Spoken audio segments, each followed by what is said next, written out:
बिहार की राजधानी पटना में पुलिस ने एटीएम और साइबर फ्रॉड करने वाले एक बड़े गिरोह का पर्दाफाश किया है। इस संदर्भ में पुलिस अधिकारियों का कहना है कि यह कार्रवाई साइबर अपराध पर बड़ी सफलता मानी जा रही है और आगे भी ऐसे गिरोहों पर सख्त कार्रवाई जारी रहेगी। नमस्कार, आप देख रहे हैं खबर दूर तक और मैं हूं शंकर कुमार। गुप्त सूचना के आधार पर की गई पटना पुलिस की इस कार्रवाई में कुल 13 साइबर अपराधियों को गिरफ्तार किया गया है। इनके पास से बड़ी संख्या में ATM card, passbook, SIM card, chequebook और नगद राशि बरामद की गई है। गिरफ्तार अभियुक्तों के कनेक्शन बिहार के कई जिलों से जुड़े हुए हैं, जिनमें गया, पटना, वैशाली, मुजफ्फरपुर और पश्चिम चंपारण भी शामिल हैं। प्रारंभिक जांच में सामने आया है कि यह गिरोह एटीएम कार्ड क्लोनिंग, फर्जी सिम, बैंक खातों के दुरुपयोग और साइबर ठगी की घटनाओं को अंजाम देता था। पुलिस को कैसे मिली सफलता और क्या कुछ हुआ है बरामद, आइए सुनते हैं पटना एसएसपी कार्तिकेय के शर्मा से। दो मामलों में आज आप लोगों से बातचीत करनी है। पहला मामला है जो गर्दनी बाग से संबंधित है। इसमें हाल फिलहाल में काफ़ी ऐसे मामले आ रहे थे जिसमें एटीएम में छेड़छाड़ करके और आम जनता को धोखा में रखते हुए एटीएम को उसमें चिपका के रख लिया जाता था और उनका जो सीक्रेट कोड होता है वो देख के उनके साथ धोखाधड़ी किया जा रहा था। इसका एक पूरा गिरोह चल रहा था। इसमें जब कार्रवाई किया गया तो इसमें कई लोग इसमें सम्मिलित पाए गए। इसमें से 13 लोगों को गिरफ्तार किया गया। जब इनसे पूछताछ किया गया तो पाया गया कि एक पूरा नेटवर्क चल रहा था जिसमें ये लोग आम जनता को बेवकूफ़ बना के उनके फर्जी डॉक्यूमेंट लेकर अकाउंट्स खुलवा रहे थे और इन अकाउंट्स पे जो ऑनलाइन बेटिंग के अकाउंट्स होते हैं उसके पैसे यहाँ ट्रांजैक्शंस में आ रहे थे और इन लोगों के द्वारा अन्य कई लोगों तक जा रहे थे। इसमें पूरा एक चेन बना हुआ था। तो ये लोग दो तरह का काम करते थे। एक तो ये लोग अकाउंट्स प्रोवाइड करते थे जिसमें सारे डिटेल्स वगैरह रहते थे और इसका इस्तेमाल जो ऑनलाइन गेमिंग ऐप्स होते हैं उसके पैसा को चैनलाइज करने के लिए होता था। और दूसरा जो एटीएम में छेड़छाड़ करके आम लोगों का जो एटीएम को रख लेते थे और उसके धोखाधड़ी का जो पैसा होता था उसको भी इस्तेमाल करते थे। इसमें 13 लोगों की गिरफ्तारियाँ हुई हैं। इसमें कुछ लोग बैंक से संबंधित भी हैं और इस पूरे नेटवर्क का पर्दाफाश किया गया। इसमें कुछ लोग गया से पकड़ाए हैं, कुछ पटना से और कुछ बेतिया से। और जो अकाउंट्स वगैरह पाए गए हैं वो सारे डिटेल्स निकाले जा रहे हैं। इसमें इन कई अकाउंट्स में जो है वो भारतीय करेंसी के अलावा विदेशी करेंसियों का भी इस्तेमाल किया गया है और कुछ को जो पेमेंट किया गया है वो बाइनेंस अकाउंट जो क्रिप्टो करेंसी के लिए भी इस्तेमाल होता है उसमें भी किया गया है। और इन सभी में जो अन्य लोग भी हैं उन पे भी हम लोग नज़र रख रहे हैं। 13 लोग फिलहाल जा रहे हैं और जो आगे बैंक के स्टेटमेंट वगैरह है उसका आगे कार्रवाई किया जाएगा। किस बैंक के अधिकारी या कर्मी हैं?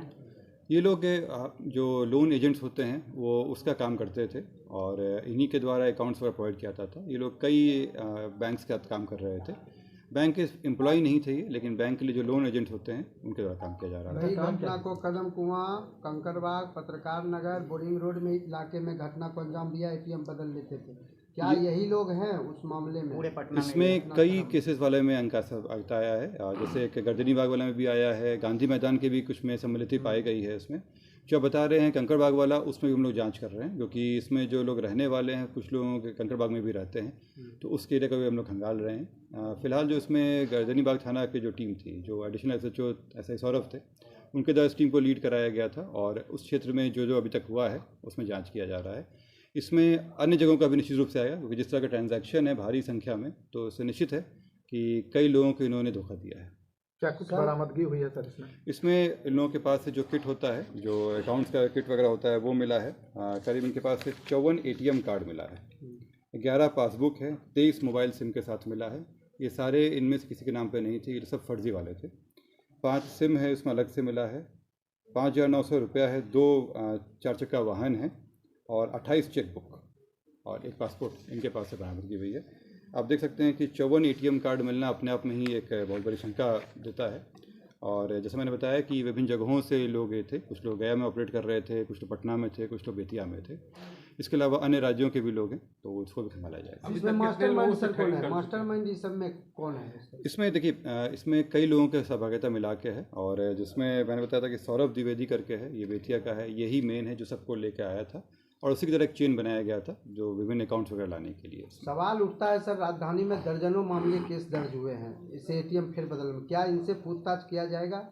जैसे मैंने आप लोगों को बताया कि पूछताछ में ही कई केसेस आए, और जैसे यहाँ पे गांधी मैदान का भी केस इसी से निकला है, और भी कई केसेस हम लोगों ने लिस्ट बनाए हैं जहाँ पे इन लोगों की सहभागिता आई है। इसके अतिरिक्त जो भी हमारे पुराने पिछले 1 साल में जितने भी केसेस हुए हैं उन सब में हम लोग खंगाल रहे हैं, फुटेज वगैरह के आधार पे और इन लोगों के मूवमेंट के आधार पे कि कहाँ कहाँ पे कार्य किया। सर, ये अकाउंट खोलते तो देते किसको थे? कहाँ देते? हाँ, ये अकाउंट खोलते नहीं थे, ये लोग अकाउंट्स अरेंज करवाते थे, और उस अकाउंट के द्वारा जो विदेशों से पैसा आता था उसको चैनलाइज कराते थे। किसी को देते हैं? क्या अकाउंट भाड़े पर लेते हैंडल करने के लिए हैं? किसी को तो देते हैं? वही म्यूल अकाउंट खोले जाते थे, एग्जैक्टली म्यूल अकाउंट ही खोले जाते थे, और ये अकाउंट एक दूसरे को पास करते हुए, जो इसमें आखिरी कड़ी हम लोग को मिला सौरभ द्विवेदी, इसके द्वारा कि जिस व्यक्ति को दिया गया उनका नाम चूँकि हम लोग गिरफ्तार नहीं किए हैं इसलिए अभी हम नाम नहीं दे रहे हैं। तो उनका काम क्या था सर जिसको देते? ये सारे पैसे ट्रांजैक्शन होता था, और ये लोग हर एक लोग अपने अपने जो कट होता था इनका परसेंटेज वाइज बना हुआ था, वो अपने यहाँ रख के ये लोग बाकी पैसा आगे बढ़ाते थे। जिनका खाता खुलता था, जिनके नाम पे खुलता था, उनको भी कमीशन दिया जाता था? वही हम लोग निकाले हैं जो अभी तक हमारी जानकारी में आया है। ये लोग करते क्या थे कि कॉर्पोरेट अकाउंट खुलवाते थे, क्योंकि जो इंडिविजुअल नाम से होता है उसमें अगर भारी ट्रांजैक्शन होगा तो उस पर होल्ड लग जाता है, तो ये लोग कॉर्पोरेट अकाउंट खोजते थे और उसके द्वारा करते थे। जो हम लोग को अभी जानकारी आई है जिसमें जो अभी तक मामले मिले हैं उसमें उन लोगों की जानकारी के बिना में फर्जीवाड़ा करके अकाउंट्स खोला गया है। तो ये तो साफ है ना सर कि कंपनी फर्जी कंपनी बना दिया उसके नाम पे? नहीं, कंपनी सही है, कंपनी फर्जी नहीं है, कंपनी की जानकारी के बिना में उसके नाम पर चल रहा है। तो ये बैंक कर्मी मिले रहते होंगे तभी तो होता है। ये वही दिख रहा है इसमें। कितने बैंकर हैं सर इसमें जो बैंक के लिए लोन एजेंट्स होते हैं उनका अभी तक आया है, और जो जो अकाउंट्स खुले हैं उसका डिटेल्स हम निकलवा रहे हैं कि उसमें सत्यापन क्या कराया गया, तब वो बैंक की जिम्मेदारी तय होगी इसमें। एक चीज़ और है सर कि फ्रीलांसर के तौर पे जो लोन प्रोवाइड करवाते हैं, प्राइवेट बैंक जिन एम्प्लॉय को रखते हैं वो कुछ कमीशन के बेसिक पे रख लेते हैं, और वो लोग जो है अकाउंट खुलवा देते हैं। उसके आधार पे जो भी अकाउंट खुलवाने आते हैं उनका डॉक्यूमेंट का गलत मिसयूज करते हैं। इस तरह की भी बातें शिकायतें सामने आई है। ऐसा भी हो रहा है, कहीं ना कहीं जो बैंक के अधिकारी है उनको अवेयरनेस की ज़रूरत है ताकि अच्छे तरीके से वेरीफाई किया जाए। तो देखिए, ये क्लियर कट है कि इसमें जिस तरह का डॉक्यूमेंट्स है और जिस तरह के चेक्स बने हुए हैं, अगर वो चीज़ें पालन नहीं हो रहा है तो बैंक कर्मी भी जिम्मेदार होंगे। लेकिन ये सारी चीज़ें जब हम लोग संज्ञान में आया है तो जो भी उनके डॉक्यूमेंट्स होते हैं जिसको हम लोग KYC कहते हैं वो निकलवाया जाएगा, और उसमें देखा जाएगा कि जो चीज़ें मैंडेटरी रिक्वायरमेंट्स हैं वो फुलफ़िल किया गया है कि नहीं। अगर किया गया है तो फिर बैंक की जिम्मेदारी नहीं है, अगर नहीं किया गया है तो वो जिम्मेदार है फिर इसके लिए। सर, हाल ही में पटना से 2 बैंकर्स अरेस्ट किए गए हैं, CBI के द्वारा कार्रवाई की गई थी, तो क्या इस मामले में भी CBI को अप्रोच किया जाएगा? देखिए, अभी फ़िलहाल हम लोग उसको जांच कर रहे हैं, और अगर ज़रूरत पड़ेगी कि उसमें हम लोग इस तरह से नहीं होगा, हायर लेवल पर चाहिए होगा तो हम लोग अप्रोच करेंगे। फिलहाल अभी इस तरह का बात बैंकर से मुझे पूछताछ भी किया जाएगा? बिल्कुल, जैसे मैंने आपको बताया कि जो भी KYC डॉक्यूमेंट्स वगैरह आए हैं उससे हम लोग बैंकर से भी जांच करेंगे। गिरफ्तार लोगों का नाम क्या है?